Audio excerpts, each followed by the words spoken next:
Hello and welcome once again to C3 here on Brain Pulp TV. This show we go over some of the many card combinations of Magic the Gathering with emphasis on budget and fun. So for today we're going to start by looking at this guy here. This handsome fellow is Grenn, the Dungeon Warden. And let me just say that he is terrible at his job. But I have to specify. The mechanism on the card is actually very fun and it is effective actually. However, Grenn as a Dungeon Warden is terrible. If you think of the dungeon as your library of cards, he's essentially letting creatures out the back door of the dungeon one at a time. He's like, look at this guy here, he's paid for his crimes, let's get him back on the street where he belongs. But really, whoever thought putting a goblin rogue in charge of a dungeon was a good idea? Somebody wasn't checking the references on that resume. He also has the ability to spend 2 mana of any color to take the card from the bottom of your library and put it in your graveyard. If that card happens to be a creature card, you may put it on the battlefield provided its power is less than or equal to Grenn's.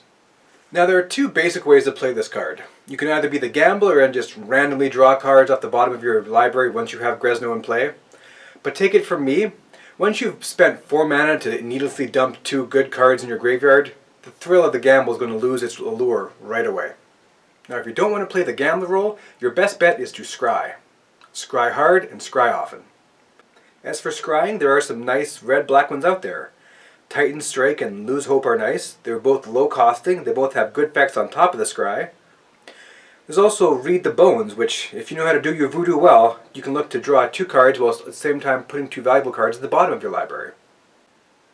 There was also this enchantment from the Origin set called Shadows of the Past, which lets you scry whenever any creature dies. Plus it has some nice late game mana usage, which is always valuable in any game, especially commander decks. There's also a lot of artifacts that work very well with this card. Crystal Ball here has a nice scry effect for low mana cost, and the Stylus here can actually help you protect your creatures by essentially getting them off the battlefield and the bottom of your library at instant speed. Now one of the best ones by far is the legendary Bow of Nylea. You can put up to 4 target cards from your graveyard to the bottom of your library. Plus, it has a bunch of other good abilities. However, you do need to find a way to have a constant supply of green mana, both to cast this and to use its ability.